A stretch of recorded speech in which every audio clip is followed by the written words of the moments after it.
थोड़ा सा important topic रहेगा और आपको अच्छा भी लगेगा।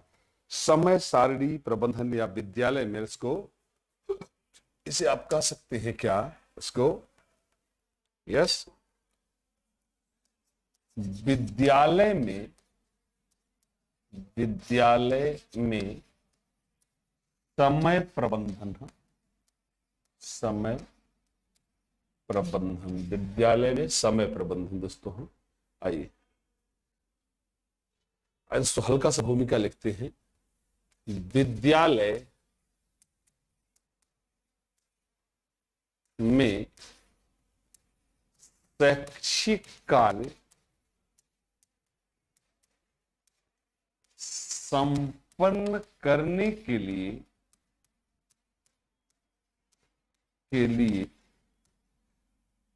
निश्चित समय होता है, निश्चित समय होता है। अतः दोस्तों मतलब कहने का निश्चित समय क्यों, क्योंकि मैं थोड़ा और लिख दूं दोस्तों, होता है क्योंकि विद्यालय, विद्यालय एक औपचारिक संस्था है दोस्तों, एक औपचारिक संस्था है। ऐसे में, ऐसे में विद्यालय के सुचारू रूप से, सुचारू रूप से कार्य करने के लिए, कार्य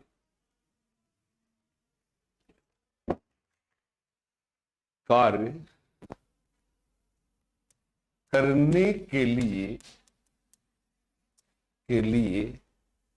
समय प्रबंधन का मुद्दा उठता है। समय प्रबंधन का मुद्दा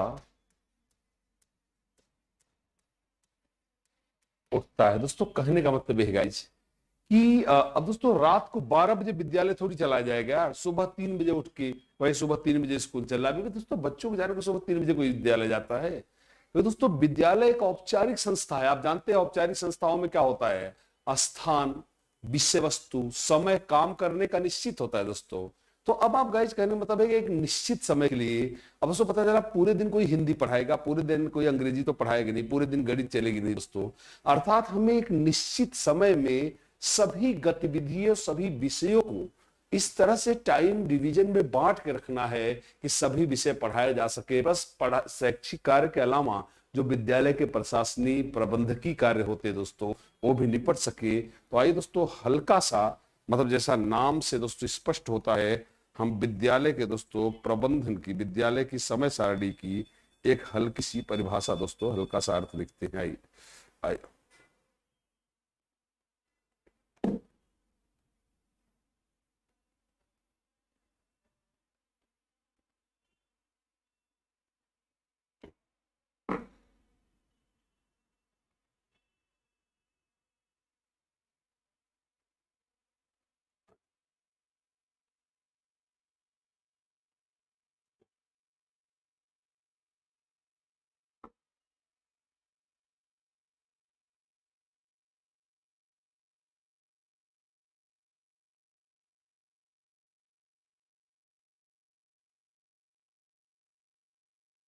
आइए।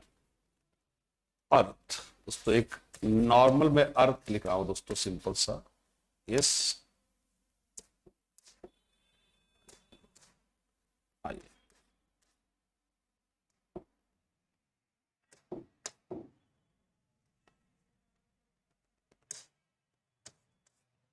यस, विद्यालय की समय सारणी एक साप्ताहिक समय विभाजन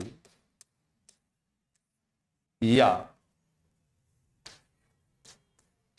साप्ताहिक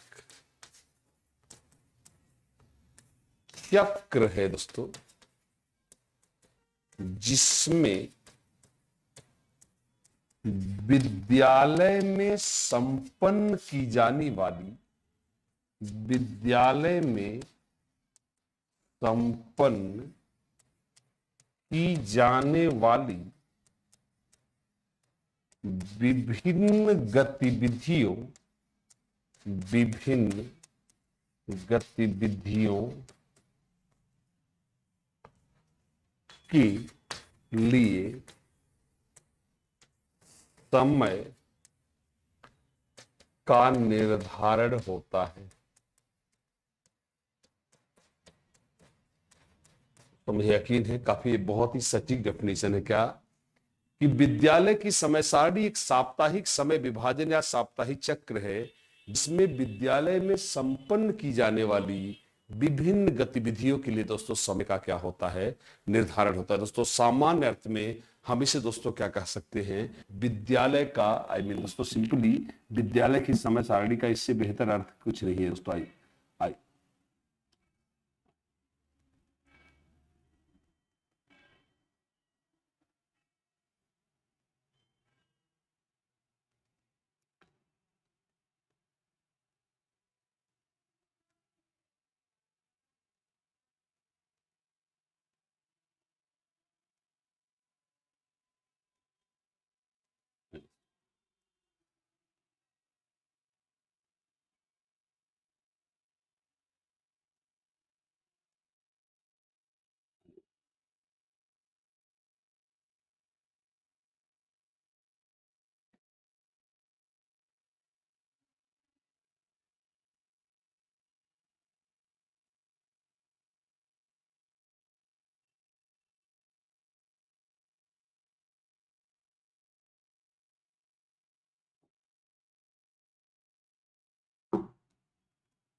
आई दोस्तों पहले हम लेंगे दोस्तों समय सारणी। आई मैं चाहूंगा दोस्तों सबसे पहले हम देखें समय सारणी। यस दोस्तों लास्ट में को डेटा दूंगा। समय सारणी, समय सारणी निर्माण के सिद्धांत दोस्तों कि सिद्धांत दोस्तों कुछ विद्वानों ने, इसको मैं सीधा पॉइंट पे जाऊंगा, फालतू बहस नहीं लिखूंगा, सीधा सीधा दोस्तों मैं जानूंगा विद्वानों ने समय सारणी बनाने के कुछ सिद्धांत बताए हैं दोस्तों। तो आइए चलते दोस्तों शुरू करते हैं। मैं समझाता जाऊंगा और दोस्तों आप सुनते जाएंगे। पहला समय की उपलब्धता का सिद्धांत दोस्तों, समय की उपलब्धता का सिद्धांत। अगला अधिकतम उपयोग का सिद्धांत दोस्तों, अधिकतम उपयोग का सिद्धांत है। तीसरा विभिन्नता का सिद्धांत दोस्तों, विभिन्नता का सिद्धांत। चौथा विद्यालय के प्रकार का सिद्धांत दोस्तों, विद्यालय के प्रकार का सिद्धांत है।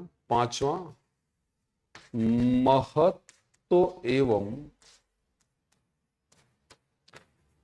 उपयोगिता का सिद्धांत गाइस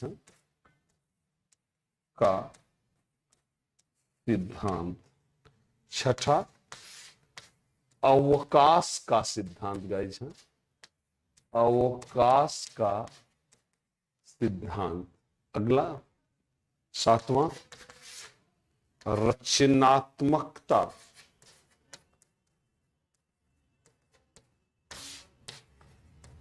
का सिद्धांत। आठवां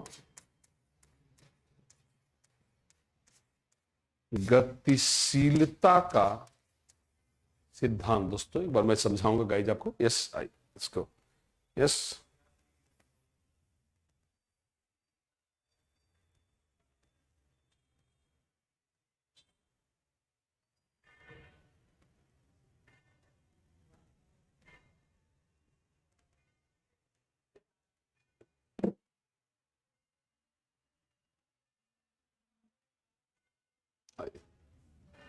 नौवा दोस्तों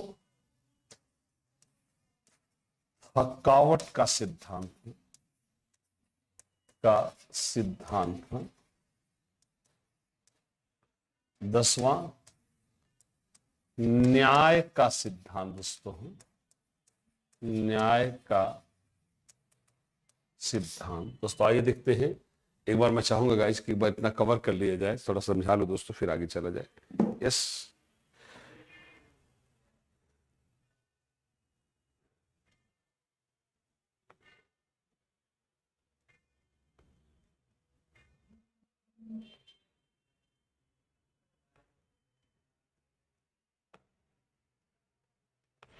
आइए दोस्तों, और 11वां लचीलेपन का सिद्धांत दोस्तों।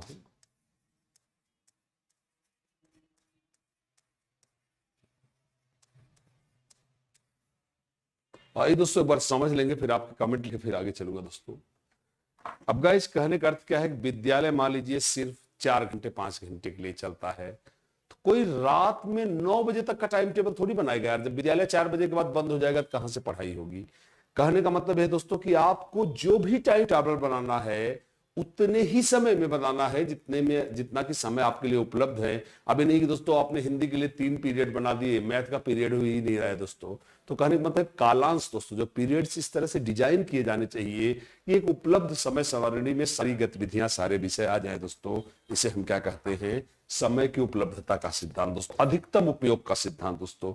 अधिकतम उपयोग का अर्थ है कि आपका टाइम टेबल इस तरह से हो कि आप मौजूद संसाधनों का अधिकतम उपयोग कर सके दोस्तों। इसको आप कई लेवल से समझ सकते हैं। देखिए जैसे अब दोस्तों कहने का मतलब है 2 रूम आपके खाली है और आपने 2 कक्षाओं को रोका है कि आप शाम को 4 बजे आइए या दोपहर को 2 बजे के बाद पढ़ने आइए। जैसे कि इमेजिन करिए दोस्तों, इसका कोई मतलब नहीं। आपको टाइम टेबल ऐसा कि जब 2 रूम खाली है तो बाकी लोगों को भी बुला के पढ़ाइए। मतलब दोस्तों टाइम टेबल ऐसा दोस्तों, देखिए इसको और भी अच्छे से समझा सकते हो। जैसे आपके 2 टीचर बैठे हैं, तो दोस्तों आप ऐसा टाइम टेबल डिजाइन करिए कि आपके मैक्सिमम टीचर्स की क्षमता का कोई भाई निठल्ला ना बैठा हो। अगर खाली समय है तो वो जाके पढ़ाए दोस्तों। ये है क्या, अधिकतम उपयोग का सिद्धांत। विभिन्नता का सिद्धांत दोस्तों, टाइम टेबल दोस्तों ऐसा हो बोरिंग अभी नहीं दोस्तों। हिंदी पढ़ी, अभी फिर संस्कृत लगा दिया, फिर अंग्रेजी दोस्तों। जैसे हिंदी किसी ने पढ़ा तो थोड़ा सा तार्किक में गणित की ओर ले जाइए, फिर अंग्रेजी भाषा में लाइए, फिर एक विषय दोस्तों कठिन विषय के रूप में विज्ञान ले लीजिए। अर्थात दोस्तों मोनोटोनी, एक रूपता, ताकि बोर ना हो बंदा। इसलिए और दोस्तों कुछ समय बाद खेलकूद का पीरियड रखा जा सकता है। यस, अंताक्षरी का पीरियड रखा जा सकता है। गतिविधियों का, कला, विभिन्न खेल हो दोस्तों। जैसे आज क्रिकेट खेल रहे हैं, कल दोस्तों खो खो खेल रहे हैं, परसों कबड्डी खेल रहे हैं। अर्थात दोस्तों टाइम टेबल में क्या होनी चाहिए गाइस, विविधता होनी चाहिए, विभिन्नता होनी चाहिए दोस्तों। विभिन्नता मतलब दोस्तों अंतर के आधार पर होना चाहिए। अगला विद्यालय के प्रकार का सिद्धांत। देखिए दोस्तों विद्यालय जब भी दोस्तों ध्यान रखेंगे, टाइम टेबल सरल हो सकता है, बहुत जटिल हो सकता है दोस्तों। मतलब मेरा मानना है कि यह टाइम टेबल का एक बहुत बड़ा सिद्धांत है क्या, कि विद्यालय का टाइम टेबल बनाते समय विद्यालय के प्रकार पर विशेष ध्यान रखा जाए। कैसे समझाता हूं दोस्तों, जैसे सामान्य विद्यालय है जिसमें 1 से लेकर 5 तक के दोस्तों सिर्फ एक ही वर्ग चलते हैं। वर्ग ए एक सेक्शन ए, सेक्शन बी, अगर नहीं दोस्तों एक ही क्लास है तो कक्षा 1 कक्षा 2 होगा। पर दोस्तों अगर आप उच्च स्कूलों में चले जाइए दोस्तों, थोड़ा जहां हाई स्कूल 12th है दोस्तों, तो वहां आप देखते हो कई सेक्शन होते हैं, section A, section B, section D. दोस्तों अगर इस प्रकार से हम उठा के देखें तो दोस्तों इसमें आपको कई एक ही समय में अलग एक ही क्लास के कई सेक्शन रन कर रहे होंगे। तो वहां दोस्तों आपको विद्यालय के प्रकार को समझ करके टाइम टेबल बनाना पड़ेगा कि भाई वही टीचर हिंदी का अभी 9 से 10 सेक्शन ए में पढ़ा रहा है तो वही 10 से 11 सेक्शन बी में जा सके दोस्तों। इस तरह से आपको बनाना पड़ेगा। अगला महत्व एवं उपयोगिता का सिद्धांत। दोस्तों मैंने वही बोला कि जो सिद्धांत बहुत ही जो विषय या जो गतिविधियां अत्यंत महत्वपूर्ण है दोस्तों, उन्हें आप हफ्ता में, जैसे देखिए मैं समझाता हूं, मैं कोई उदाहरण से समझा रहा हूं। जैसे दोस्तों मेरा ऐसा मानना है कि साइंस और गणित की कक्षाएं सप्ताह में 6 दिन चला जानी चाहिए। रह गई भाषा, जैसे दोस्तों संस्कृत हो गया, मातृभाषा भी आप 6 दिन चलाओ। और दोस्तों जो सेकेंडरी लैंग्वेजेस है, जैसे इंग्लिश हो गया, उर्दू हो गया, संस्कृत हो गया, आप अगर इन्हें सप्ताह में 3 दिन भी चला रहे हो तो चलेगा। जैसे या इसको भी 6 दिन चलाइए। गतिविधियां दोस्तों, खेल को हफ्ते में 3 दिन कर दीजिए। मतलब दोस्तों आपको ये चीज समझना पड़ेगा, जो महत्व और उपयोगिता महत्व एवं उपयोगिता हो जिन विषयों की, उन्हें सप्ताह में कई दिन चला सकते हैं। रचनात्मकता का सिद्धांत दोस्तों, मतलब रचनात्मकता का मतलब क्या है, कुछ नए दोस्तों जैसे खेल कूद, कुछ नई गतिविधियां डाली जाए टाइम टेबल में। और दोस्तों गतिशीलता देखेंगे, गतिशीलता का सिद्धांत दोस्तों क्या कहता है कि आपकी समय सारणी हो जो प्रोग्रेसिव हो, घूम फिर के दोस्तों ऐसा न लगता हो कि घूम फिर के आपकी टाइम टेबल बार बार वही आ रहा है जहां से शुरू हुआ था। दोस्तों ये कहने का सेंस है। थकावट का सिद्धांत देखिए दोस्तों, थकावट के सिद्धांत को मैं आपको बड़े अच्छे से समझा सकता हूं। जैसे गाइस एक स्टूडेंट से मान लीजिए एक टीचर है, हाँ, उनका 3 पीरियड लगातार आप लगा दिए हो, और बाकी 2 टीचर सुबह से 9 बजे तक से 12 बजे तक आए हैं और शाम को 1 घंटा लेके घर जा रहे हैं। दोस्तों हमारे कहने का मतलब क्या है कि पीरियड्स या कालांश इस तरह से डिजाइन किए जाने चाहिए कि बीच में 1 आध घंटे के लिए टीचर को रेस्ट भी मिलना चाहिए। दोस्तों इसे क्या बोलते हैं, थकावट का सिद्धांत। मतलब दोस्तों मनुष्य कोई मशीन थोड़ी है यार, उसको थकावट आएगी तो रेस्ट करने के लिए भी। अगला, और दोस्तों स्टूडेंट के लिए भी, यानी पता चला तार्किक विषय, गणित के बाद विज्ञान, फिर रेखा गणित, फिर बीज गणित, ये सब तार्किक विषय, बंदा थक जाएगा, इसलिए बीच में खेल कूद इत्यादि, ये भी दोस्तों इसका मतलब है। आइए न्याय का सिद्धांत दोस्तों, न्याय का सिद्धांत वही है, मैंने जो अभी आपको बोला वही न्याय का सिद्धांत भी है। क्या भाई, हिंदी का टीचर प्रिंसिपल का दामाद लगता है या बेटा लगता है दोस्तों। अब वो देख रहा है कि ऐसी क्लास लगाया जाए, सबकी क्लास लगे, बेचारा हिंदी वाला 3 बजे आए, 1 घंटा पढ़ाए और भाग जाए बेटे लोग। तो दोस्तों कोशिश करना चाहिए कि जब भी आप समय सारणी का निर्माण कर रहा है प्रबंधन या विद्यालय के प्रधानाचार्य के, प्रधान अध्यापक के अंडर में इसका निर्माण हो रहा है दोस्तों, तो ध्यान रखा जाए कि सभी यह निष्पक्ष हो, सभी शिक्षकों को बराबर रूप से काम बांटा जाए। और दोस्तों आइए अगला, लचीलेपन का सिद्धांत। दोस्तों आपकी समय सारणी ऐसी ना हो कि जो एकदम फिक्स हो, कभी इसमें आज के बाद कोई परिवर्तन नहीं हो सकता, जरूरत के साथ दोस्तों इसे बदला भी जा सके। ये कहने का सेंस है। यस करेंगे, आगे आइए, ओके, इसको ओके,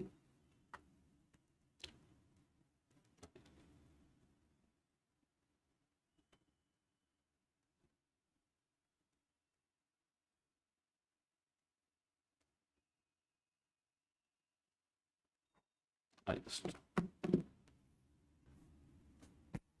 आइए दोस्तों, गाइस मुझे यकीन हम इसको बहुत बेहतर, बहुत दोस्तों ये बहुत हल्का सा टॉपिक है, इसे आप 5 मिनट में भी कवर कर सकते हो, बस ऐसे हल्का से ले लिया मैंने। ओके चलिए, और अब दोस्तों देखेंगे हम समय सारणी के प्रकार। दोस्तों टाइप्स ऑफ टाइम टेबल है, समय सारणी के प्रकार। दोस्तों आइए देखते हैं समय सारणी के कितने प्रकार होते हैं। आइए चलिए दोस्तों, पहला, यस दोस्तों आप खुद कैलकुलेट करके, मतलब दोस्तों मैं चाहता हूं कि इसको आप खुद कैलकुलेट करके सोच सकते हैं। पहला दोस्तों विषयवार, दोस्तों कक्षावार विषय सारणी है। कक्षावार, कक्षावार मतलब दोस्तों जो कक्षा वाइज चलती है, क्लास वाइज। वार का अर्थ जैसे आप कहते नहीं क्लास वाइज, तो वैसे वार का अर्थ है दोस्तों। आइए तो क्लास वाइज कक्षावार विषय सारणी। आइए कक्षावार समय सारणी, माफ करेंगे दोस्तों, कक्षावार समय सारणी। दोस्तों मैं आपको चंद्र इंस्टीट्यूट का उदाहरण देकर सब समझाने वाला हूं। अध्यापक वार, अध्यापक वार, वार मतलब टीचर वाइज है, समय सारणी है, समय सारणी है। तीसरा विषयवार, विषयवार समय सारणी दोस्तों है, समय सारणी है। ऐसी इस तरह की दोस्तों समय सारणियां हो सकती हैं। अगला देखते हैं, यस यस यस। चौथा, पाठ्य सहगामी क्रियाओं की समय सारणी है। क्रियाओं की समय सारणी। पांचवा, आइए नेक्स्ट, आइए समय सारणी, आइए इस लिखित कार्यों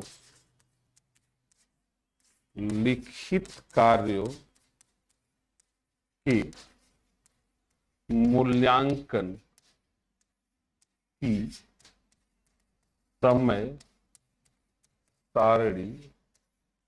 अगला छठा, शिक्षकों के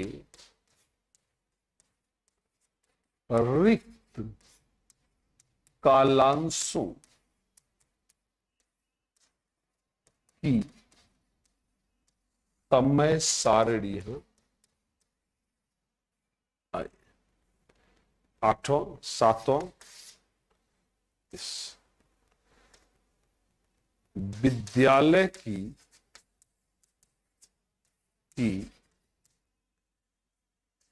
गैर शैक्षणिक समय सारणी दोस्तों।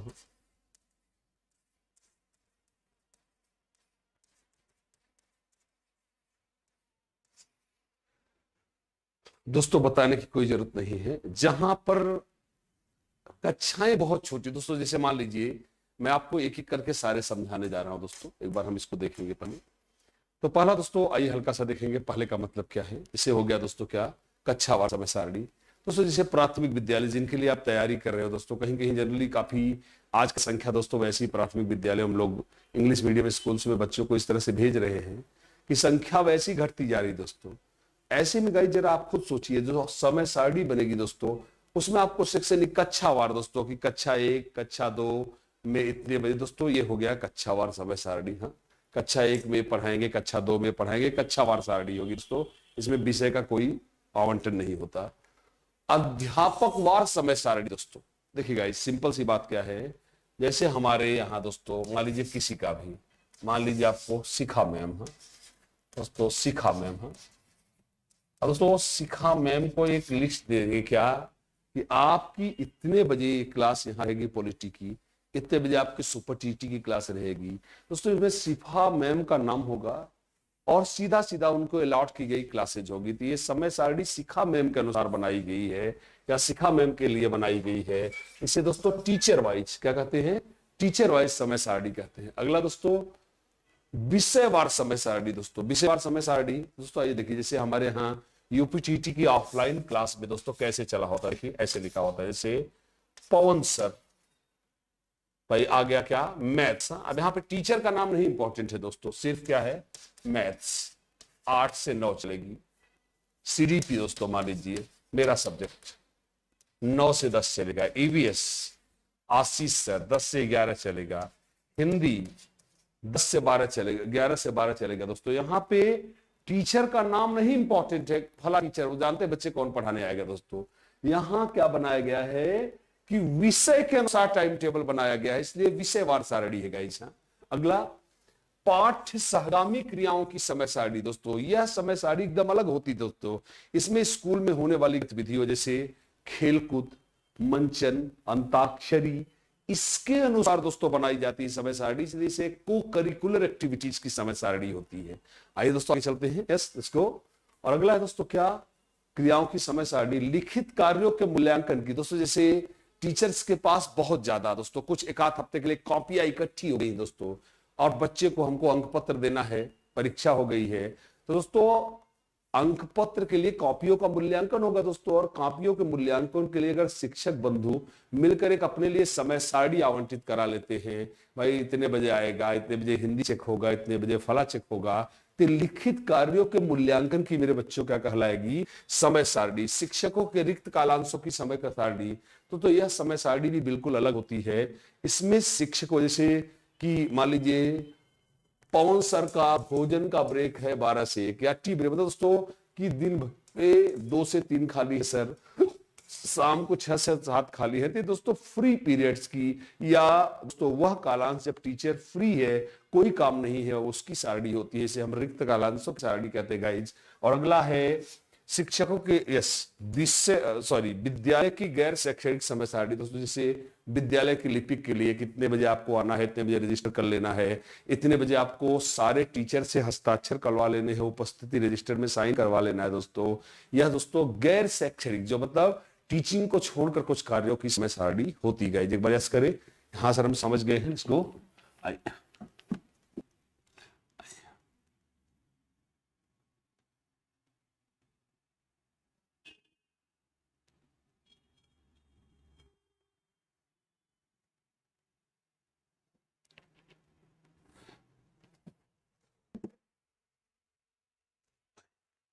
इसको राइट, यस, मुझे यकीन है दोस्तों हम इसे खूब अच्छे समझ गए, कुछ खास है भी नहीं इसमें। यस,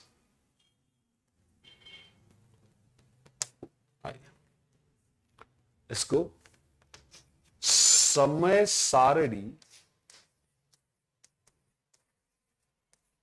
निर्माण करते समय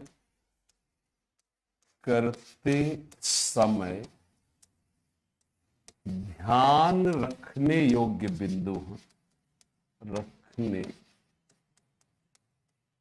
योग्य बिंदु। दोस्तों समय सारणी निर्माण जब आप कर रहे हैं तो आपको किन किन बातों का दोस्तों ध्यान रखना चाहिए। तो पहला, यस आइए दोस्तों देखते हैं।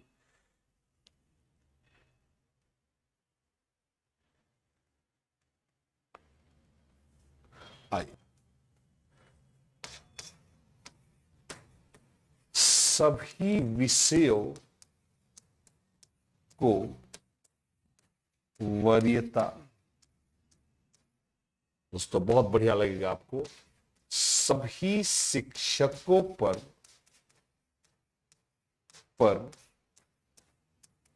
समान जिम्मेदारी,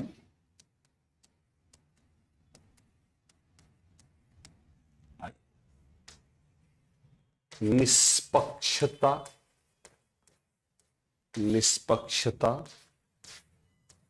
पढ़ने, खेल कूद, खेल कूद, पढ़ने खेल कूद,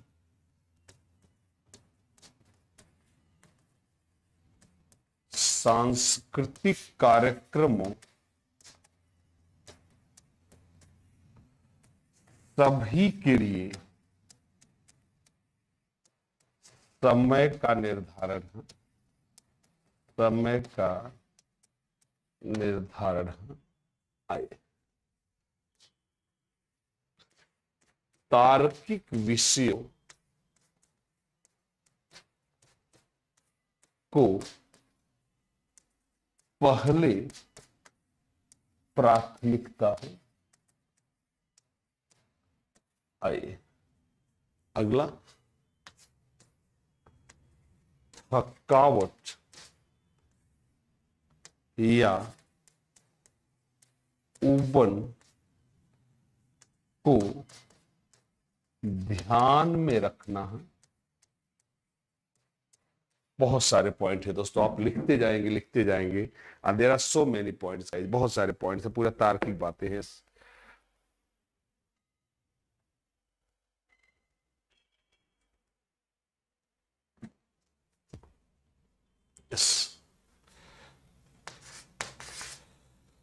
शिक्षकों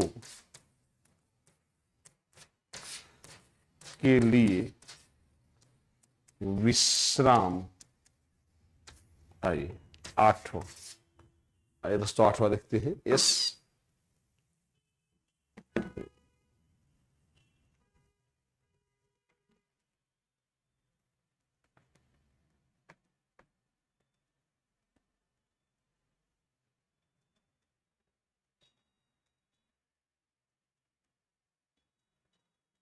यस, मानवीय एवं भौतिक संसाधनों को ध्यान में रखना दोस्तों, संसाधनों को ध्यान में रखना है, में रखना है। आइए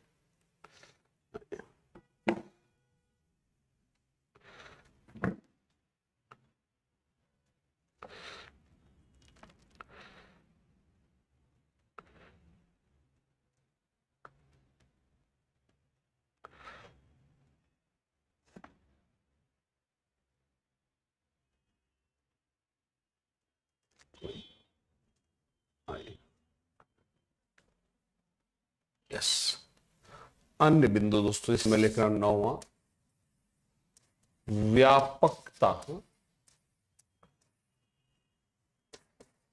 लचीलापन,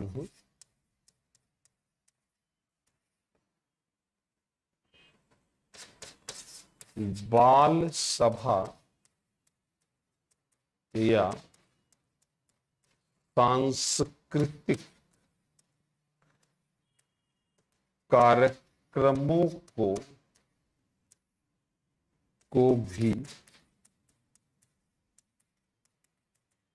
जगह देना। दोस्तों आइए देखते हैं। तो दोस्तों आप समझ ही गए होंगे मुख्य बातें क्या है दोस्तों। गाइस जब भी आप समय सारणी बनाओ दोस्तों, तो सभी विषयों दोस्तों, अभी नहीं कि आपने कहा नहीं बेटा हिंदी तो क्या पढ़, दोस्तों हो सकता है, क्यों नहीं हो सकता। आपको लगता है अरे बेटा हिंदी क्या पढ़ोगे, बेटा हिंदी तो हम यूपी में बोलते हैं, बेटा अपनी तो मातृभाषा है हिंदी। दोस्तों सभी विषयों को वरीयता देनी चाहिए, पहली बात। दूसरी, सभी शिक्षकों पर समान जिम्मेदारी। दोस्तों हमारे कहने का अर्थ क्या है, प्राथमिक स्तर पर जो सैलरी शर्मा जी को मिल रही है, वही यादव जी को मिल रही है, वही पाठक जी को मिल रही है दोस्तों, वही ठाकुर साहब को मिल रही है, श्रीवास्तव, मतलब दोस्तों हर आदमी को दोस्तों सेम सैलरी मिल रही है इस पद पे। अब दोस्तों 3 लोग बैठे करें नहीं यार, तो बड़े खास टीचर हैं, थक ना जाए इसलिए अपन पहले उन टीचरों को लगा रहे हैं जिनकी कोई खास वैल्यू नहीं। दोस्तों ये कौन सी बात हुई यार, सभी शिक्षक समान है, सब पे बराबर भार पड़ना चाहिए, सबको बराबर जिम्मेदारी दी जानी चाहिए दोस्तों।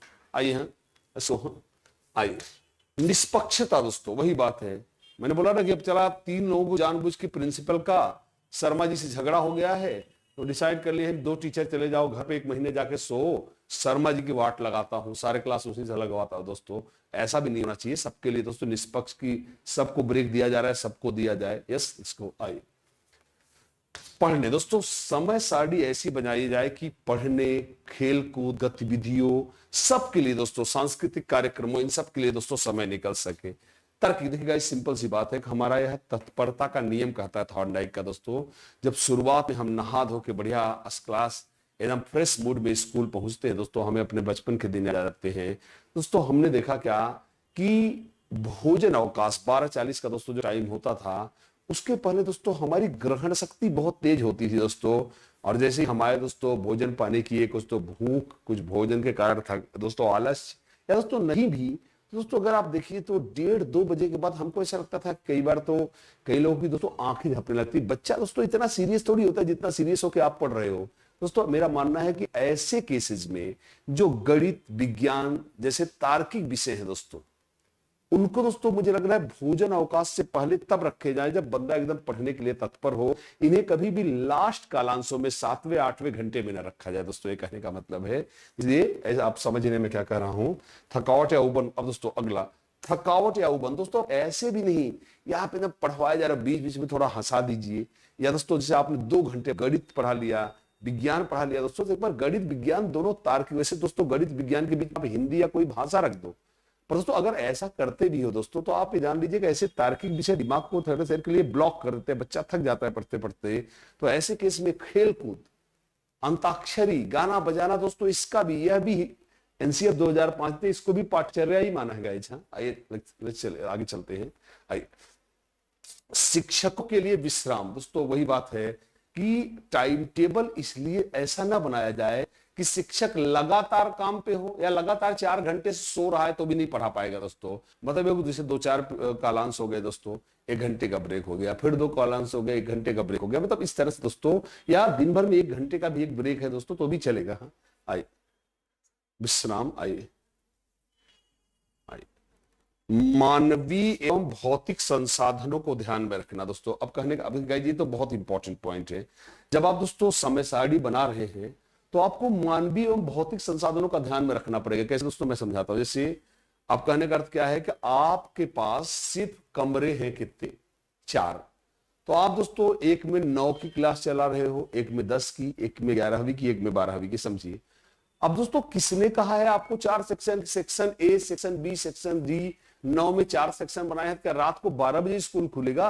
अर्थात दोस्तों जब भी आप टाइम टेबल बना रहे हैं दोस्तों, आपको महसूस होता है घंटे लगाए हैं, 6 टीचर हैं, 6 क्लास में बच्चे बैठे हैं, हमको गाली दे रहे हैं। दोस्तों कहने का सिंपल सा अर्थ क्या है कि जब कोई भी बंदा टाइम टेबल बना रहा हो विद्यालय का, तो उससे विद्यालय के मौजूद मानवीय संसाधन जैसे शिक्षक हो गए और भौतिक संसाधन, दोस्तों बैठने के लिए कुर्सी नहीं, क्लास 5 है दोस्तों, इसमें क्या है कि दोस्तों भौतिक संसाधनों जैसे कक्षा कक्ष की व्यवस्था, श्यामपट्ट की व्यवस्था, फर्नीचर की व्यवस्था, इन सब का भी ध्यान रखना चाहिए। दोस्तों व्यापकता, दोस्तों व्यापकता का अर्थ क्या है कि खेल कूद गतिविधियां, विषय, सारा पाठ्यचर्या के बिंदु आ जाने चाहिए आपकी किसमें, समय सारणी। दोस्तों व्यापकता है। लचीलापन, दोस्तों जैसे मैंने आपको क्या बोला कि लचीलापन का अर्थ क्या है दोस्तों, कि आपकी समय सारणी इतनी जटिल भी ना हो, इतना गति नहीं दोस्तों, रिजिड, कठोर ना हो, जिसमें कोई बदलाव ही संभव ना हो।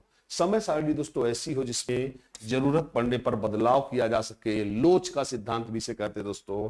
और गाइस अगला क्या है, बाल सभा। देखिए दोस्तों कहने का अर्थ क्या है, हर हफ्ते में दोस्तों जैसे कुछ कार्यक्रम से महीने के अंत में बाल सभा करा देना, कोई सांस्कृतिक कार्यक्रम करा देना दोस्तों, तो इस तरह से बनाया जाए कि जैसे महीने के चौथे वीक में, इसके लिए दोस्तों हम टाइम टेबल बना सकते हैं। दोस्तों ये रहा हमारा जन्मदिन। दोस्तों एक बार बताएंगे कैसा लगा, मैं आपके दोस्तों कमेंट्स लेना चाहूंगा इस। और दोस्तों कल से हम दोस्तों फैक्ट पे आ जाएंगे। हाँ, फैक्ट में जैसे आपका आ गया दोस्तों, कल से हम एनसीईआरटी जैसे केंद्रीय और राज्य और दोस्तों जिला स्तर पर हम शैक्षिक प्रशासन दोस्तों हम मुश्किल से 1 हफ्ते इस क्लास को और चलाएंगे। यस आई बताएं दोस्तों कैसा लगा, मैंने कैसा पढ़ाया। यस आइए, धीरे धीरे मेरे ख्याल से दोस्तों थोड़ा इसमें अब बोरियत भी कम हुई होगी।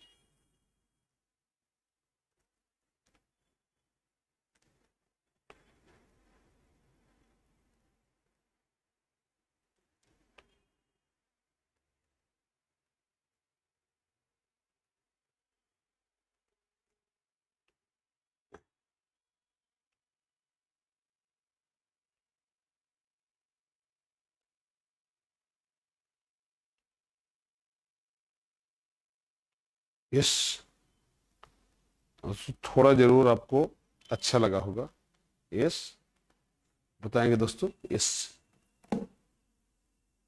Yes sir, thanks for super. Sir ji गणित में 4 समय दूरी के लेक्चर आधे आधे ही हैं सर, प्लीज उन्हें पूरा करा दीजिए। अनिल कुमार, चलिए मैं एक बार पवन सर से बात कर लेता हूँ दोस्तों, ऑलरेडी पवन सर से बात करके आपको बताता हूँ। यस